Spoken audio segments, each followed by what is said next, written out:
Hi, I'm Scott Morse, one of the co-directors of the Radiator Springs 500 and a half. The story takes us through an adventure with Lightning McQueen as he defends the dignity of his town, Radiator Springs, from a band of hooligans. My favorite part of this production was the opportunity to work with all of the amazing artists on the crew. We're incredibly proud of the Radiator Springs 500 and a half, and we hope you enjoy it.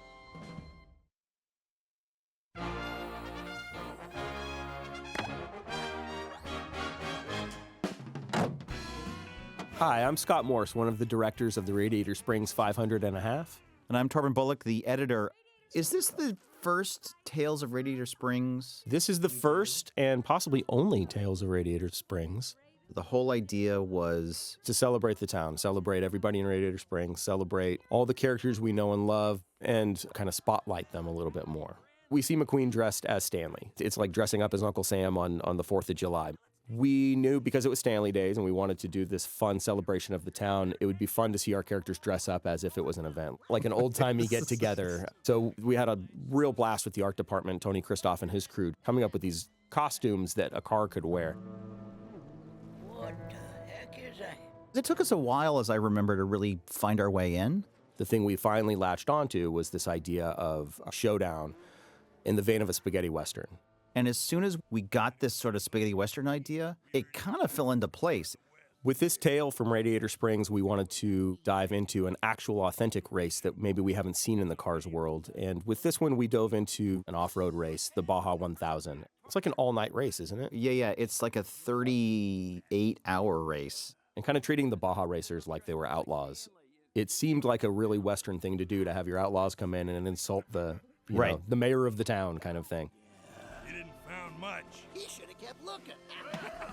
And it was a great way to celebrate the town itself and Carburetor County, and to kind of underline the aesthetic of the area, see something new. And with the backdrop of a desert, playing it as a Western really seemed like, wow, we can take that and push the lighting and bring a storm in and kind of see Radiator Springs in a different light. So one of the cool things with this trip through Carburetor County is this idea that Mater sets up the course that these Baja racers are going to race on. All right, here's what you want to do. It's simple. Head right out of town. That is an appropriate role for Mater. Mater is the soul of that town. So the fact that he would know the entire history, he's a native son. And so he shows all the places he discovered and played in when he was a kid kind of thing. Exactly. But we wanted to cap this idea of danger. How far off course can a trip go? So we turned right. Enough already. Let's go!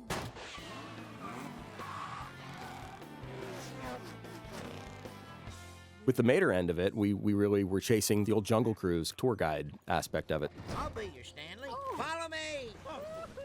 So we really laid heavy into the puns with Mater. And I think that offered a nice juxtaposition against the angle of what McQueen was having to do, defending the dignity of the town on one end, and looking at the backdrop of this desert as sort of an adventurous Western, but then also showing this kind of postcard picturesque version through the eyes of the characters we know with Mater. Right.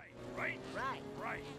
A big part of the Baja 1000 is it is completely uncharted territory. You go from streets through communities and then just out into the desert, and everybody is going just like a bat out of hell. What'd that tow truck say about this part? Rolling hills. With some of these really dynamic off-road shots as well, we got to play with this idea of placing a GoPro on a car. The layout artists up at Pixar Canada had a lot of fun just kind of placing the camera in ways that we don't get to when we're not being so broad with our filmmaking on the features. What was it like going over these hills back in 1909? It's a little bit of a weird decision to go cutting back and forth between these two universes, the Safari Cruise tour and this off-road thing. I think that every time we did it as just a straight off-road race, you could only sit with it for so long, and then it got kind of dull. Yeah, I think we pretty quickly realized by Mater leading this tour for everybody else, gave us this sort of levity that we could jump to every now and then, this comic relief, so that we weren't just watching racing all of the time. Some people here at Pixar say that kind of can turn into wallpaper. It's just a pattern that turns into more of the same and more of the same. So this gives us a good chance to jump against something that we're not expecting. We can kind of punctuate moments right when we want to. And I think aesthetically we looked at it that way too. It's treating it like a spaghetti western with the Dutch angles and the high contrast lighting and the really pushed foreground, middle ground, background elements, but then also showing this postcard picturesque version through the eyes of the characters we know with Mater. Right. Okay, now we are. And that right there, folks. Because we were chasing the experience of the Baja 1000, we wanted at least some nighttime scene. And we knew we wanted this idea of them being lost in the forest. And so how do you make that? And we wanted to escalate this idea of danger. You know, the Baja 1000 can be a very dangerous race, not only because of the racing, but because of the elements and because of the time of day changes. In designing these dead cars was a real trick. We've never been faced with seeing a carcass in this world, pun intended. So we decided, you know, how do we go about this in a fun, tasteful way and really kind of play up the monster movie aspect of it. So we had a lot of fun designing the graveyard scenes and lighting the graveyard scenes and, you know, using some of the fun elements from cars like the little fireflies to kind of help heighten that. Yeah. Oh, there you are. How'd you like Stanley's Leisurely Drive? Leisurely. For me, some of the best memories of making this short were working with all of these new friends that I got to make, lighters and animators and layout artists up in Canada. They just wanted to make something good. That's sort of the reason why we all work here. We're pretty lucky. What better way to spend your time than to make your friends laugh? Helping people find a giggle.